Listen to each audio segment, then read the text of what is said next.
परम सत्कायोग गुरु प्यारी सात संगत जी राधा स्वामी जी। सात संगत जी, आज दिल्ली के भाटी सेंटर में पहुंची संगत के नसीब खुल गए जी। बहुत ही कम लोग जानते थे कि आज बाबा जी दिल्ली में दर्शन दे सकते हैं। कल 5 फरवरी को करनाल में संगत को दर्शन देने के बाद बाबा जी दिल्ली गए थे। दिल्ली में बाबा जी ने एक शादी अटेंड करनी थी। कल दिल्ली शादी में बाबा जी ने काले रंग का कोट पहना हुआ था और बाबा जी इस ड्रेस में बहुत ही सुंदर दिखाई दे रहे थे। और एंट्री के समय एक लड़की बाबा जी के माथे पर तिलक भी लगा रही थी, जैसा कि आप स्क्रीन पर फोटो में देख भी पा रहे हो। शादी की और भी कुछ फोटोज़ हमने अपने फेसबुक पर अपलोड कर दी है जी। लिंक हमने डिस्क्रिप्शन में दे दिया है जी। सात संगत जी, इसी वीडियो में हम आपको दिल्ली एयरपोर्ट पर कार्यरत एक एयर होस्टेस की बात भी बताएंगे कि कैसे बाबा जी ने इस लड़की को बचाया था। इसीलिए वीडियो में आखिर तक बने रहना जी। सात संगत जी, आज 6 फरवरी को बाबा जी ने दिल्ली के भाटी सेंटर में पहुंचे थे और सुबह 9 बजे बाबा जी ने दर्शन दिए। 4 से 5 हज़ार संगत को ही पता चल पाया था कि आज बाबा जी दिल्ली में दर्शन देंगे जी। बाबा जी भाटी सेंटर में चल रहे कुछ कामों को देखने के लिए गए थे जी। लेकिन ये तो हम सब जानते हैं कि बाबा जी को अगर पता लग जाए कि संगत भी सेंटर में बैठी हुई बाबा जी का इंतज़ार कर रही है, तो बाबा जी संगत को दर्शन ज़रूर देते हैं जी। हल्की फुल्की खबर कल ही आने लगी थी कि बाबा जी आज 6 फरवरी को दिल्ली में दर्शन दे सकते हैं जी। लेकिन किसी के पास भी कंफर्म न्यूज़ नहीं थी जी। जिन्होंने आज दिल्ली में बाबा जी के दर्शन किए, उन्हें बहुत बहुत बधाई जी। दिल्ली दर्शन देने के बाद आज पूरे 38 दिन के बाद डेरे की संगत खुशी से झूम उठी। आज 38 दिन के लंबे बिछोड़े के बाद बाबा जी वापस डेरे पहुँचे जी। बाबा जी ने डेरे में पिछला सत्संग 29 दिसंबर 2024 को किया था जी, और उसके बाद बाबा जी टूर पर चले गए थे जी। इस लंबे टूर में बाबा जी ने एक दिन भी आराम नहीं किया जी। पिछले 38 दिनों में बाबा जी मुंबई, जयपुर, दुबई, ब्योरा, इंदौर, गोरखपुर, गुवाहाटी, सिलीगुड़ी, भूटान, पटना, मंसूरी, कसौली, करनाल, चंडीगढ़, दिल्ली जैसी जगहों पर गए और संगत को अपने दर्शनों से निहाल कर दिया जी। कुछ सेंटरों पर बाबा जी के साथ हजूर जी भी थे और बाद में हजूर जी अपने घर मुंबई गए हुए थे। इसीलिए कुछ सेंटरों पर बाबा जी ने संगत को अकेले दर्शन दिए जी। इतने लंबे ट्रैवल के बाद अब बाबा जी डेरे में सत्संग फरमाने जा रहे हैं जी। इस महीने बाबा जी के 3 भंडारे डेरे में होने जा रहे हैं और एक ज़रूरी संदेश भी हम संगत को बताना चाहते हैं जी। कुछ दिन पहले हमने बताया था कि हजूर जी वीआईपी कल्चर को ख़त्म करने का नियम बना रहे हैं, जिसके अनुसार अब डेरे में किसी भी तरह का कोई वीआईपी पास नहीं चलेगा। सात संगत जी, अब ये नियम लागू हो चुका है जी।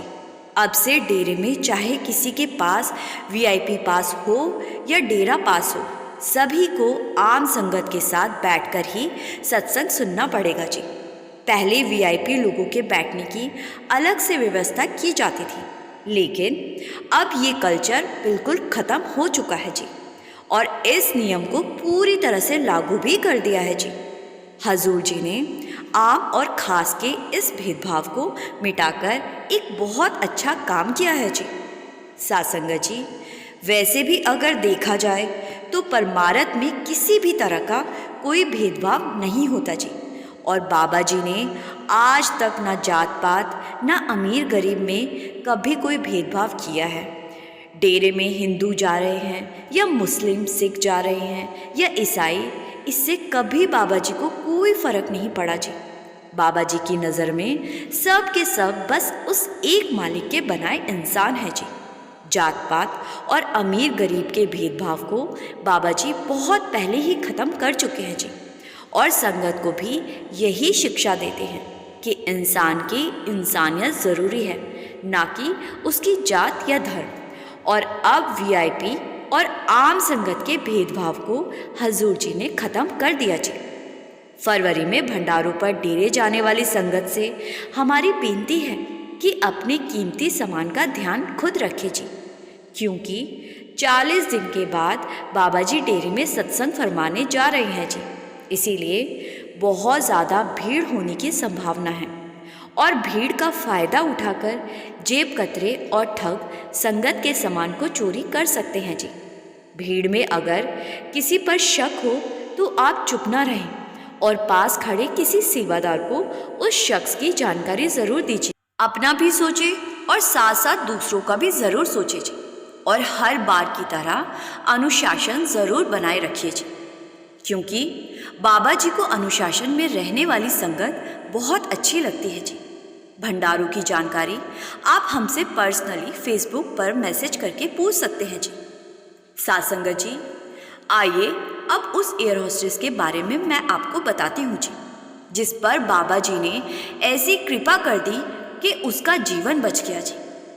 ये एयर होस्टेस एक सत्संगी परिवार से थी जी, और ये खुद भी दिल्ली के सेंटर में सेवा करने चली जाया करती थी। एक बार बाबा जी ने दिल्ली से मुंबई फ्लाइट में जाना था, और अब क्योंकि ये लड़की एक एयरलाइंस में काम करती थी, तो इस लड़की को इस बात की जानकारी हो गई कि बाबा जी दिल्ली से मुंबई जा रहे हैं। लेकिन इसको हैरानी तब हुई जब इसको पता लगा कि जिस फ्लाइट से बाबा जी मुंबई जा रहे हैं उस दिन उसी फ्लाइट में इस लड़की की ड्यूटी भी लगाई गई है। जब इसने अपनी फ्लाइट में जाने वाले पैसेंजर्स के नाम की लिस्ट देखी तो इसने पढ़ा कि बाबा जी भी इसी फ्लाइट से जा रहे हैं। ये जानने के बाद ये एयर होस्टेस खुशी से झूम उठी जी, और इसने अपनी मम्मी को भी इस बात की जानकारी दी।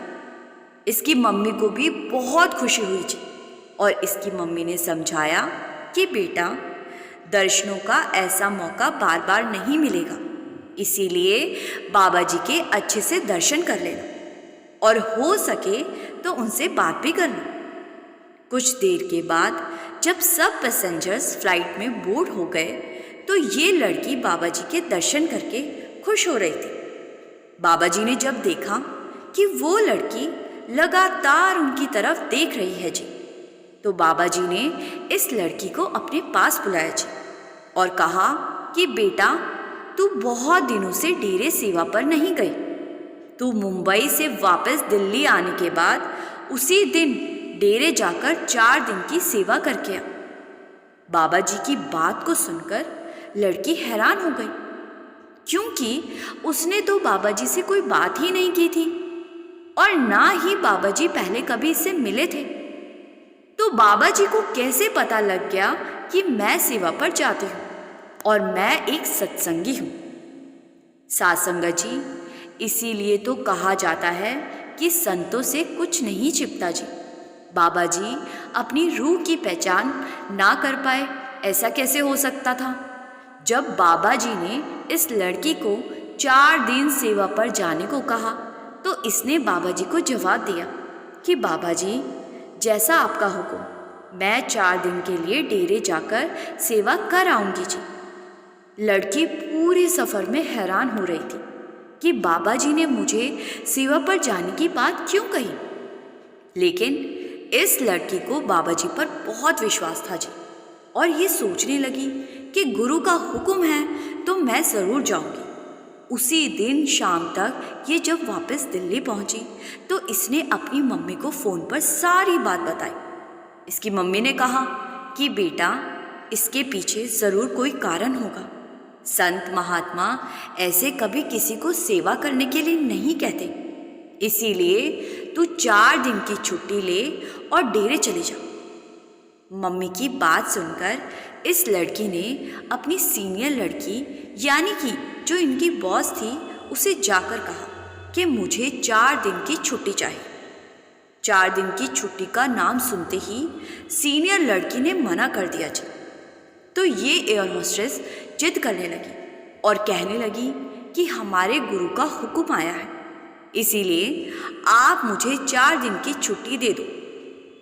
सीनियर लड़की कहने लगी कि 4 दिन की छुट्टी चाहिए तो नौकरी छोड़कर चली जाओ और अपने गुरु को कहना कि उनकी वजह से नौकरी छोड़ दी है, अब वही तुझे नौकरी पर रख लें। इस तरह का जवाब पाकर एयर होस्टेस बहुत दुखी हो गई थी और लगभग 5 मिनट के बाद एयर होस्टेस ने अपना इस्तीफ़ा यानी कि रेजिग्नेशन लेटर लिखा और अपनी सीनियर को जाकर दे दिया जी और कहा कि मेरे लिए गुरु के हुक्म से बढ़कर ये नौकरी नहीं है जी। सीनियर लड़की इस्तीफ़ा देखकर हैरान हो गई क्योंकि उसने ऐसी उम्मीद नहीं की थी जी कि ये इस्तीफ़ा ही दे देगी। अब क्योंकि ये एयर होस्टेस एक बहुत काबिल कर्मचारी थी जी और कंपनी नहीं चाहती थी कि ऐसे एम्प्लॉय उनकी कंपनी को छोड़कर चली जाए, तो सीनियर लड़की ने इसकी छुट्टी मंजूर कर दी जी। छुट्टी पाकर ये बहुत खुश हुई और अगले दिन डेरे पहुंच गई जी और वहां जाकर इस लड़की की ड्यूटी लंगर में लगाई गई थी, जहां इसने 4 दिन तक सेवा की और उसके बाद ये डेरे से निकलकर बाहर आ गई थी और इसने अपना फ़ोन लिया और फ़ोन को ऑन किया और वहाँ से बस में बैठकर दिल्ली की तरफ चल पड़ी थी। बीच रास्ते में इसके पास इसकी कंपनी से किसी का फ़ोन आया जी और फ़ोन करने वाले ने बताया कि तू तो बहुत किस्मत वाली है। जब इसने ऐसा बोलने का कारण पूछा तो इसको बताया गया कि जिस फ्लाइट में तेरी ड्यूटी लगी हुई थी वो क्रैश कर गई और सब लोग मारे गए। ये सुनकर इस एयर होस्टेस के होश उड़ गए जी। ये बहुत ज़्यादा घबरा गई और इसने बस में से अपनी मम्मी को फ़ोन किया और सारी बात बताई। इसकी मम्मी बहुत समझदार थी और बाबा जी पर अटूट विश्वास भी करती थी जी। इसकी मम्मी ने कहा कि बेटा, इसीलिए बाबा जी ने तुझे 4 दिन के लिए डेरे जाने को कहा था। प्लेन का एक्सीडेंट होना तो लिखा ही था और वो भी हुआ, लेकिन बाबा जी ने अपनी रूह यानी कि तुझे काल के शिकार नहीं होने दिया। मम्मी ने आगे बोला कि मैंने तुझे कहा ही था कि संत महात्मा जो भी हुक्म देते हैं उसके पीछे कोई बड़ा कारण ज़रूर होता है। मम्मी की बात सुनते ही लड़की को भी समझ आ गया जी कि बाबा जी ने एक पल में इस लड़की के बारे में जान लिया था कि ये एक सत्संगी है और उसी पल बाबा जी ने हुक्म भी दे दिया था जी कि 4 दिन के लिए सेवा पर चली जा।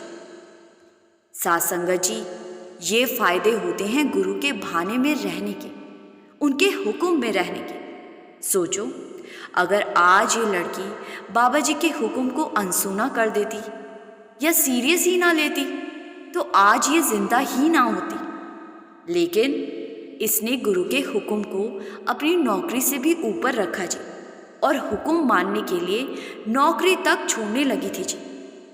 साथ संगत जी, जब हम अपने गुरु के हुक्म में रहकर अपने आप को गुरु के हवाले कर देते हैं तो फिर हमारी जिम्मेदारी भी गुरु पर ही आ जाती है। गुरु को पता होता है कि इसकी संभाल मुझे करनी ही पड़ेगी क्योंकि मेरे बिना इसका कोई नहीं है। लेकिन साथ संगत जी, हमारा तो विश्वास ही बहुत जल्दी डोल जाता है। छोटी सी तकलीफ आ जाए तो हम घबरा जाते हैं और गुरु को छोड़कर यहाँ वहाँ जाने लगते हैं। समय समय पर गुरु हमारी परीक्षा लेते रहते हैं। गुरु देखते हैं कि कौन कौन गुरु पर सच में विश्वास रखता है। जो मुसीबत में घबरा कर इधर उधर हो जाता है, फिर गुरु अपना हाथ उसके ऊपर से उठा लेते हैं जी, और जो नहीं डोलता गुरु उसको भवसागर से पार लगा देते हैं जी। साथ संगत जी, अब आखिर में प्रेरणा और विश्वास से भरी एक और घटना भी सुनते जाइए जी। जब मास्टर पूरण सिंह जी ने एक सेवादार को धक्का दिया था जी। मास्टर पूरण सिंह जी को भला कौन नहीं जानता। सेवा की एक बहुत बड़ी मिसाल थे मास्टर जी। मास्टर जी ने एक सेवादार को धक्का क्यों मारा था, इस सच्ची घटना को हम शॉर्ट में आपको सुनाने की कोशिश करेंगे जी। एक सत्संगी परिवार जो कि अंबाला का रहने वाला था जी। इस परिवार में माता पिता, एक बेटा और बेटी रहा करते थे जी। ये चारों के चारों लोग सेवादार थे।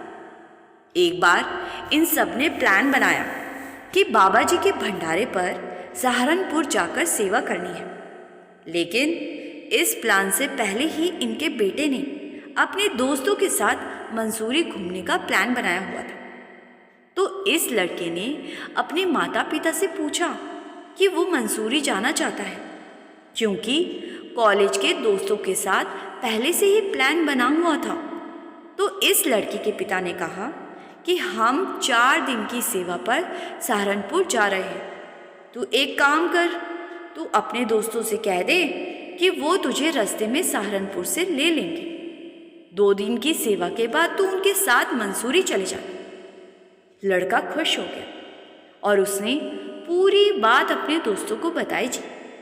तो दोस्तों को भी इसमें कोई एतराज़ नहीं था, क्योंकि उन लोगों ने अपनी कार से उसी रास्ते से जाना था जी, जिस रास्ते पर सहारनपुर सेंटर पड़ता था जी। अगले दिन ये लड़का अपने परिवार के साथ सहारनपुर पहुंच गया जी और वहाँ ये सब सेवा करने लगे जी।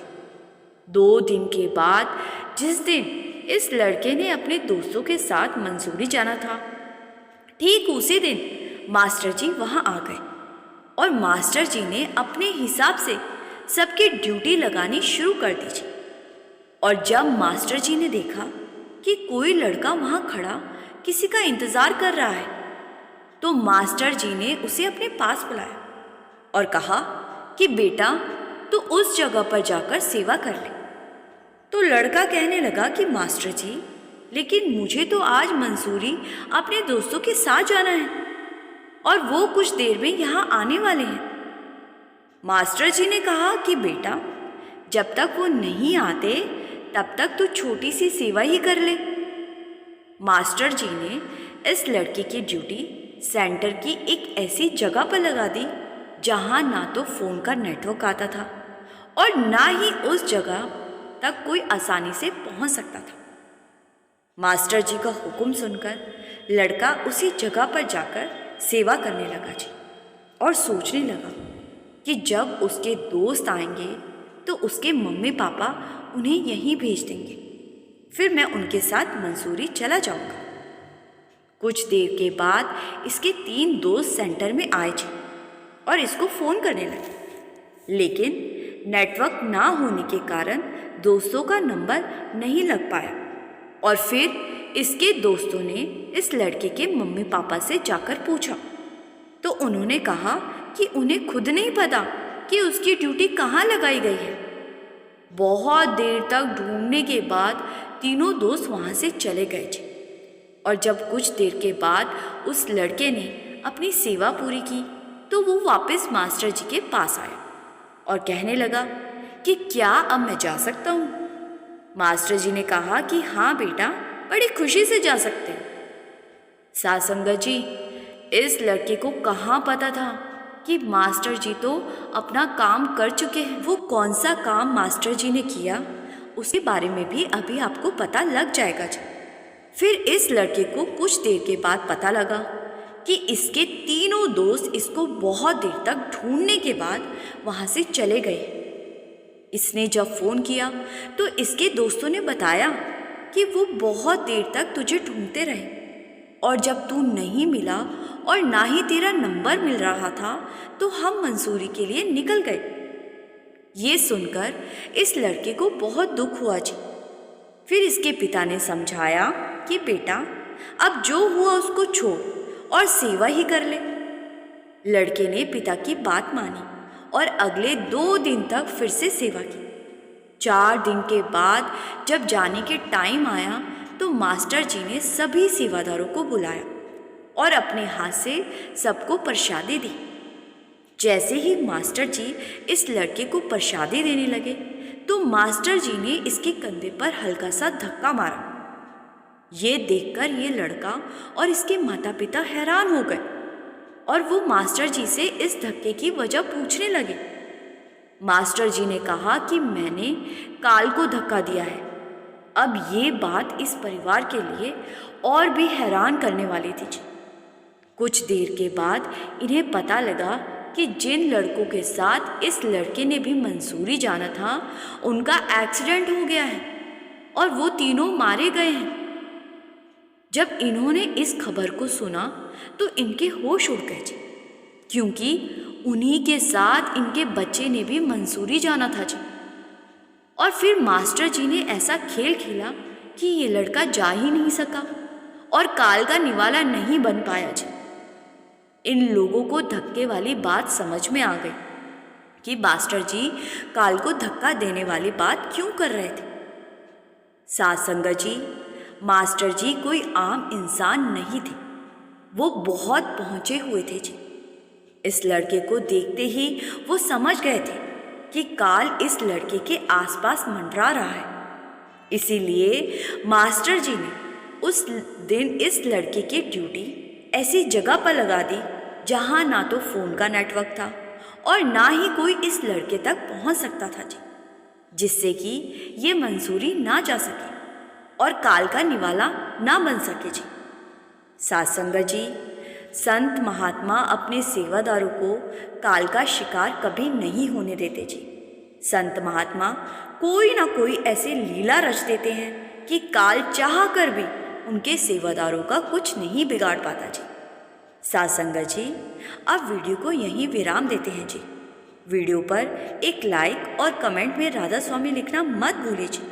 और संगत जी से एक और बेनती है जी, जो संगत पहली बार इस चैनल पर आई है वो संगत इस चैनल को सब्सक्राइब ज़रूर करें जी। गुरु प्यारी साथ संगत जी, राधा स्वामी जी।